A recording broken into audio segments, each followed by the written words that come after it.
Bienvenue sur Au cœur de la cabine, le rendez-vous des esthéticiennes vers le succès. Je suis Sandra, coach, formatrice et consultante en stratégie dans l'esthétique.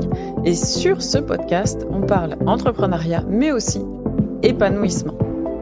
En solo ou avec mes invités, je vous partage des conseils, des retours d'expérience et des pistes de réflexion pour développer votre institut. Alors c'est parti pour une bonne dose d'inspiration, de motivation et d'ambition.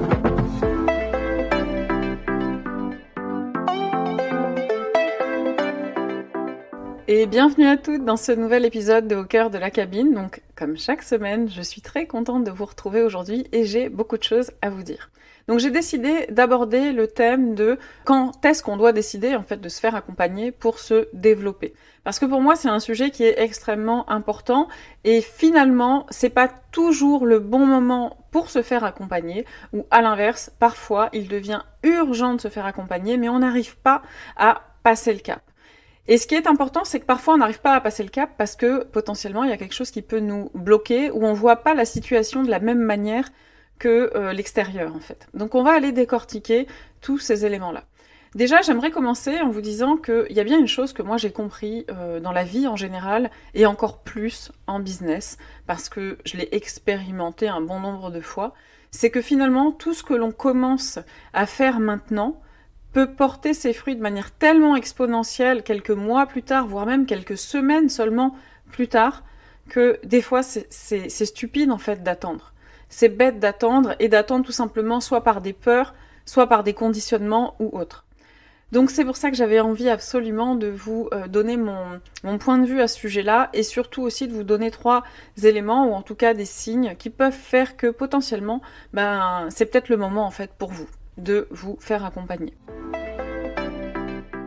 Alors déjà, première chose, je sais, par expérience, et aussi par rapport à tout ce que je vois, que c'est pas toujours simple pour l'ego d'accepter, entre guillemets, de se faire aider. En fait, l'ego, il a parfois du mal à reconnaître qu'il n'arrive pas à faire les choses tout seul et par lui-même. C'est pas quelqu'un qui nous veut du mal, l'ego, si on le voyait comme une personne. C'est plutôt quelqu'un qui est là et qui veut s'affirmer, en fait, qui veut affirmer une part de personnalité, une part de faisabilité, une part de quelqu'un qui sait faire, d'accord, et qui est capable. Sauf que des fois, en fait, ça peut vraiment vous mettre à défaut, parce que finalement, cet ego-là, il nous fait passer soit à côté d'opportunités, soit il nous fait passer à côté de quelque chose qui va être vraiment super important pour nous, mais il nous met un filtre devant les yeux nous disant non, mais t'as pas besoin de ça. Et des fois, c'est juste l'ego en fait qui est derrière ça, donc il faut faire très attention. C'est un peu comme une forme d'aveu de faiblesse, de se dire ok, non, si je fais ça, ça veut dire que j'ai pas réussi à le faire par moi-même, donc non, je vais continuer comme ça, aveuglément, et c'est des fois ce qui fait qu'on se retrouve encore dans des situations problématiques, voire même critiques. Et sans compter l'entourage aussi qui peut avoir tendance à mettre son grain de sel comme si elle était partie prenante de votre business, ce qui n'est pas forcément le cas et qui ne connaît pas non plus votre secteur, qui ne connaît peut-être pas suffisamment vos enjeux ou en tout cas comment vous les vivez et qui va peut-être vous dire non mais franchement t'as pas besoin de payer une formation, un accompagnement, etc. Pour y arriver, tu verras, même moi je peux te donner des conseils, t'inquiète pas, et qui vont vous dire tu devrais communiquer comme ça, tu devrais faire comme ci, comme ça. Sauf qu'à partir du moment où ces personnes sont, 1, pas dans votre secteur d'activité, 2, ne sont peut-être même pas entrepreneurs, c'est délicat. C'est très compliqué. Comment est-ce que vous voulez qu'on vous donne les bons conseils ? Donc, par pitié, fuyez si on vous donne des conseils, si vous recevez des conseils d'une personne qui n'est pas dans votre secteur d'activité, qui n'est pas entrepreneur et qui est plus est, même s'il est entrepreneur, qui n'est pas, par exemple, dans la même catégorie d'entreprise que la vôtre. Ok ? Attention. Donc clairement, ce que j'aimerais vous dire aussi, c'est que attention à l'ego, parce que quand on n'arrive pas à avoir les résultats qu'on veut par soi-même, au bout de quelques mois, c'est qu'il y a un problème dans la méthode. Point. Il n'y a pas besoin d'aller chercher midi à 14h. Si tout ce que vous faites aujourd'hui n'apporte pas plus de résultats, c'est qu'il y a un problème dans la manière de le faire. C'est tout. Il n'y a pas d'autre explication. Vraiment, j'insiste là-dessus. La deuxième chose aussi, c'est que je sais qu'il y a une tentation du « je vais essayer par moi-même » avec ce que j'ai sous la main et je verrai. Je sais que cette tentation-là, elle est extrêmement présente. Parce que aujourd'hui, il y a un nombre incommensurable de contenus gratuits sur Internet. Donc clairement, on peut trouver tout ce dont on a besoin pour développer une entreprise, d'accord ? Et un peu aussi pour développer son institut, même si aujourd'hui, les contenus sont pas encore très très spécifiques. Mais en tout cas, pour une entreprise, pour de la communication, etc., on trouve beaucoup de choses. Ça, c'est indéniable. Le problème de cet accès illimité en fait au gratuit, c'est qu'il y a plusieurs biais. Le premier biais, c'est le biais de trop d'infos tue l'info. Parce que finalement, qu'est-ce qui vous dit? Comment vous pouvez confirmer, affirmer, étant donné que vous ne savez pas de point de départ, comment vous pouvez savoir quelle est la bonne info, quelle est la bonne méthode pour vous, pour votre institut? Si à partir du moment où vous ne savez pas, vous allez chercher une information, vous allez chercher un conseil, et vous voyez plein d'informations, plein de méthodes, plein de manières de faire, comment vous pouvez savoir quelle va être la bonne méthode ou la bonne info pour vous? C'est difficile. C'est-à-dire que seulement quelqu'un qui l'a déjà expérimenté ou qui le sait peut vous guider sur ça. Quand vous tombez sur cette information-là vous-même, comment est-ce que vous allez le savoir si c'est bon pour vous? Le deuxième biais aussi, c'est en fait de devoir remettre toutes les informations dans le bon ordre pour que ça marche. Parce que c'est super d'avoir une multitude d'infos, une multitude de contenus partout, sur Internet, sur les réseaux sociaux, dans les podcasts. C'est parfait. Mais le problème, c'est que, à un moment donné, pour que ça marche, pour qu'une méthode fonctionne, il faut remettre les choses dans le bon ordre. Il y a des étapes, mais c'est comme pour tout. C'est un peu comme vous. Imaginez que vous, dans vos protocoles de soins, par exemple, si on parle de soins, il y a des étapes dans votre protocole de soins. Si votre cliente tombe sur Internet avec plein d'explications, plein de contenus gratuits, d'explications pour dire ok comment avoir une routine à la maison, et qu'elle commence par son masque, ça va poser problème. C'est la même chose pour vous et votre business en fait. Il y a un ordre dans une méthodologie, dans quelque chose, dans un protocole, dans une méthode, quoi, tout simplement. Le troisième biais, c'est le biais du généraliste. Parce que parfois, vous allez tomber sur du contenu où vous allez dire c'est très adapté à l'entrepreneuriat et à moi parce que j'ai une entreprise. Bien sûr, vous avez une entreprise. Mais le problème, c'est que au-delà d'avoir une entreprise, vous avez une entreprise dans un secteur spécifique. Ce qui veut dire que vous avez des besoins spécifiques, que vos stratégies doivent être spécifiques au marché de l'esthétique. Donc pareil, attention au contenu gratuit. Après, effectivement, des fois, vous avez du contenu gratuit plus spécifique lié à l'esthétique. Il y en a de plus en plus, donc déjà, vous pouvez trouver matière à exploiter. Mais attention quand même à ce que ce ne soit pas trop généraliste. Et pareil, je vais même plus loin. Là-dedans, dans la notion de spécifique, c'est au-delà du secteur d'activité, c'est aussi dans vos propres besoins. Moi, quand j'accompagne mes clientes et mes élèves dans la BSE, il n'y a pas une stratégie identique, il n'y a pas une manière de faire identique. Donc il vous faut, à un moment donné, il vous faut aussi du spécifique, peu importe le contenu gratuit que vous allez trouver. Le quatrième biais aussi, celui-ci, il est super important, c'est le biais du « comme je n'ai pas investi d'argent, il n'y a pas d'enjeu, donc j'ai pas de pression à appliquer ». Et je vous garantis que ça fait une énorme différence. Quand vous investissez dans un coaching, dans une formation, un accompagnement, quand vous investissez de l'argent, d'accord ? Peu importe la somme d'argent, après forcément, plus ça monte, plus vous allez être investi. Mais le simple fait d'investir, d'acheter quelque chose, inconsciemment, vous vous dites, il faut que j'exploite. Il faut que je rentabilise, en fait, et il faut que j'exploite ça. C'est le fonctionnement humain, en fait. Votre cerveau fonctionne comme ça. Si vous n'achetez pas, il n'y a pas vraiment d'enjeu pour vous. Vous le consommez, vous téléchargez un guide gratuit, vous le faites ou vous le faites pas, vous le commencez, vous en avez marre, voilà. Vous investissez dans une formation, un coaching, pour peu qu'il y ait une date vraiment butoir, etc., que ce soit sur quelques semaines, je vous garantis que vous allez décupler vos résultats, parce que vous allez vous impliquer. Donc attention à ces 4 biais-là.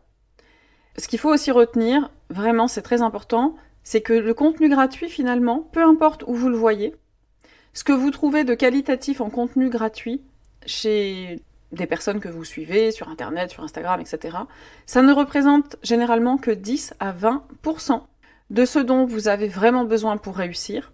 Et tout le reste, donc les 80 et 90%, sont généralement dans du contenu payant. Donc imaginez à côté de quoi vous passez quand vous ne voulez pas, entre guillemets, passer l'étape de vous faire accompagner. Encore une fois, je ne dis pas que c'est toujours le bon moment de se faire accompagner, mais si jamais, réfléchissez quand même à ça. La troisième chose aussi que j'aimerais aborder, c'est la notion d'investissement business, en fait, qui n'est pas vraiment tangible. C'est pas assez tangible pour les personnes.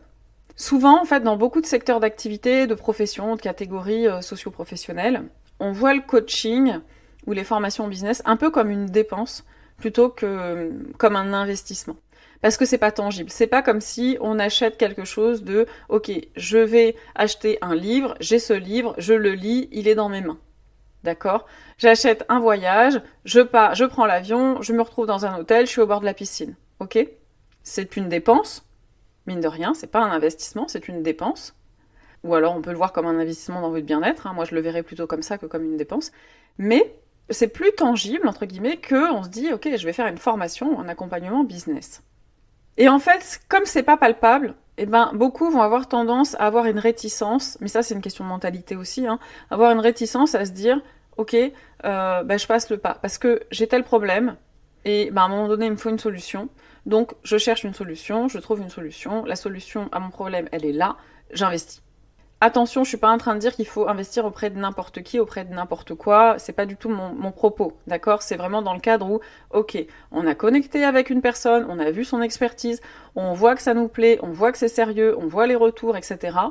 On a une petite voix qui nous dit « Ah là là, ça m'intéresse, j'aimerais vraiment le faire », mais on se freine en se disant « Ouais, mais bon, concrètement, quelle est ma garantie ? Quelle est ma garantie que ça va marcher ? Il y en a pas. Parce que les coachs, les formateurs n'ont pas une garantie de résultat, d'accord ? Vous n'avez pas une garantie de résultat derrière.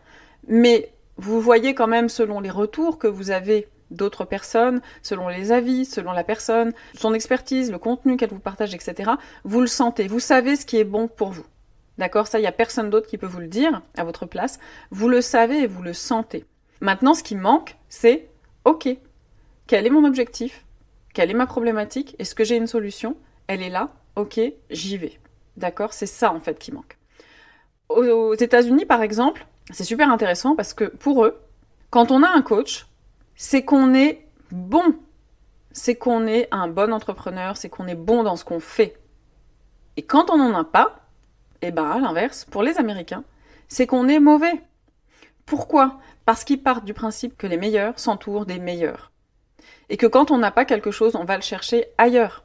C'est ça leur mode de raisonnement. Et moi, je trouve ça formidable. En France, on va se dire, ouais, mais bon, s'il se fait accompagner, c'est qu'il est pas bien, c'est qu'il est en difficulté. Ou alors même nous, on a tendance des fois à se faire accompagner quand on arrive à être en difficulté. Alors qu'en fait, non, ce serait de vouloir progresser et de toujours vouloir rester au top du top. C'est ça la bonne mentalité. Moi, j'adore cette mentalité en tout cas. Et c'est comme ça que je progresse. Et c'est comme ça que j'aimerais vous faire progresser aussi. Bon, alors vous avez l'habitude aussi de mes métaphores, etc. Donc je vais vous donner une petite une métaphore pour illustrer en fait ça. C'est un peu comme quand vous déménagez, ok ? Imaginez. Donc soit vous visez le côté économique en vous disant bon écoute, on va se débrouiller, on a quelques potes, on a de la famille, ils vont nous aider et tout, ils vont nous donner un coup de main. Franchement, ça devrait le faire. Sauf que dans la réalité, souvent, qu'est-ce qui se passe ? Le camion qu'on a loué, il est trop petit. Il y a un pote qui vous a lâché en dernière minute pour cause de gastro. Le canapé, il passe pas par la fenêtre ou c'est trop compliqué. Votre homme, il se fait un limbago. Et finalement, ça fait 10 jours que vous jonglez entre carton, boulot, enfant, bref, vous en pouvez plus.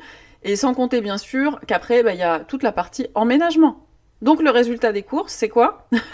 Le résultat, c'est épuisement, énervement, temps perdu, stress, et j'en passe, d'accord ? Ou alors, vous avez l'option de « je vais viser le côté optimisation-priorisation » en vous disant « bon, je vais faire appel à un professionnel pour gagner du temps, pour éviter qu'on soit totalement dépassé et pour être efficace. » Tout simplement, pourquoi ? Parce que les déménageurs, c'est leur métier. Quand ils remplissent un camion, ils le font au millimètre près, d'accord ? Ils optimisent tout l'espace. Ils optimisent leur temps, ils optimisent l'espace, et donc ils optimisent le vôtre par la même occasion. Mais après, ok, je vous vois un petit peu venir avec les remarques du type ouais, mais bon, des fois, ils sont pas précautionneux, ils cassent des choses, ils font pas attention et tout ça. Mais là encore, en fait, tout dépend à quelle société vous faites appel. C'est toujours le même sujet. C'est que avant de prendre tel ou tel déménageur, vous faites une étude de marché, vous regardez, vous demandez autour de vous, vous regardez des avis, et ensuite vous prenez votre décision. C'est toujours la même chose en fait, c'est pareil qu'en business. Donc bref, une fois que vous avez pris l'option déménageur, qu'est-ce qui se passe ? Vous êtes déchargé mentalement, et vous vous concentrez sur la partie la plus sympa, là où vous avez vraiment matière à faire, c'est-à-dire votre emménagement, emménager sereinement, penser à la déco, etc. Et vous êtes plus sereine.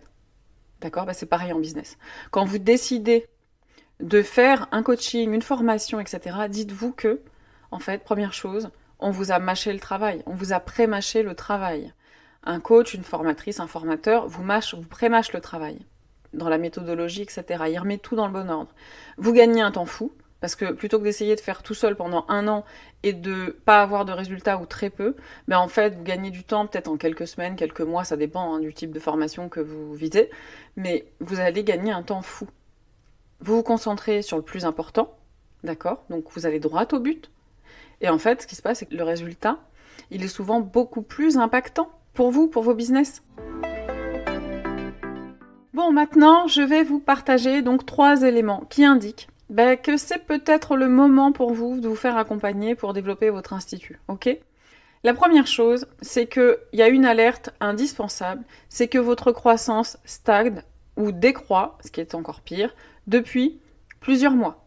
Qu'est-ce que ça veut dire ? Ça veut dire que vous n'avez pas de nouvelles clientes, ou très difficilement, et que vous n'avez pas de croissance de chiffre d'affaires. Votre chiffre d'affaires ne grandit pas, ne grossit pas sur plusieurs mois. Quand c'est sur des courtes périodes, quand c'est sur 1 mois, 2 mois, et que vous savez pourquoi, par exemple vous avez été moins actif, vous n'avez pas travaillé, ok. Quand vous avez le même rythme, que vous êtes régulière, que vous faites toujours les mêmes actions, etc., mais que vous n'avez pas de croissance, ce n'est pas normal. C'est qu'il y a un problème. Le deuxième point, c'est que vous avez plein d'idées, mais vous vous éparpillez. En fait, en gros, vous tentez un petit peu tout, d'accord, pour vous développer, mais vous n'allez pas au bout des choses. Vous commencez à faire un petit peu ça, un petit peu ça, un petit peu ça. Là, c'est pareil, c'est qu'il y a quelque chose qui n'est pas clair pour vous. C'est que vos objectifs sont pas clairs, que votre méthodologie n'est pas claire, etc. C'est un indicateur. Et le troisième point, super important, c'est que vous vous sentez perdu tout le temps. Vous avez l'impression, en fait, qu'il y a une montagne de choses à faire, tout le temps, vous vous sentez totalement dépassé, et en même temps, pour peu ou pas de résultats. C'est-à-dire que vous vous sentez totalement sous l'eau et perdu, mais il n'y a rien qui change autour de vous. C'est pareil, c'est un indicateur. Donc observez, en fait, et ces 3 indicateurs sont indépendants, l'un de l'autre aussi, ça j'aimerais le dire, et quand ils sont cumulés, là c'est encore pire. Donc observez un petit peu comment est-ce que ça se passe en fait dans votre vie d'entreprise au quotidien, comment vous vous sentez, ce qui se passe, quels sont les résultats que vous avez par rapport à ce que vous voulez, et en fonction, essayez de voir, ok, quel est le problème, qu'est-ce que je peux changer, qu'est-ce que je peux faire maintenant pour que ça change petit à petit. D'accord ? Clairement, si vous êtes dans l'un de ces 4 figures, c'est que votre stratégie business n'est pas bonne et c'est sincèrement une erreur d'attendre en fait que ça change tout seul. Ça ne changera pas tout seul. Si vous ne changez pas quelque chose dans votre manière de faire ou de penser, malheureusement, dans 6 mois, 1 an, vous en serez toujours au même point. Donc c'est dommage. Il y a des solutions pour ça. Il y a du choix aussi. Il commence à y avoir du choix sur le marché. Faites-vous accompagner quand vous sentez que c'est le moment. Voilà, c'est terminé pour l'épisode du jour. J'espère que ça vous aide à y voir un petit peu plus clair. Le but, c'est vraiment de, première chose, vous faire comprendre que il y a des solutions pour tout et que deuxièmement, il faut aller vers les solutions qui vous conviennent, qui conviennent à vos problématiques. Ne restez pas, ne stagnez pas surtout dans une situation pendant des semaines et des semaines. C'est pas possible en fait. Vous devez passer à l'action en conscience. Sur ce, je vous dis à très vite et surtout, prenez soin de vous. Merci d'avoir écouté cet épisode jusqu'au bout. J'espère qu'il vous a plu. Si c'est le cas, vous pouvez partager, vous abonner ou laisser un avis sur Apple Podcast ou Spotify pour soutenir le podcast au cœur de la cabine. Et pour aller plus loin dans votre business, je vous invite à lire la description de cet épisode pour y découvrir les quelques pépites qui s'y cachent. En attendant, je vous dis à très vite sur ma page Instagram, l'Académie des esthéticiennes.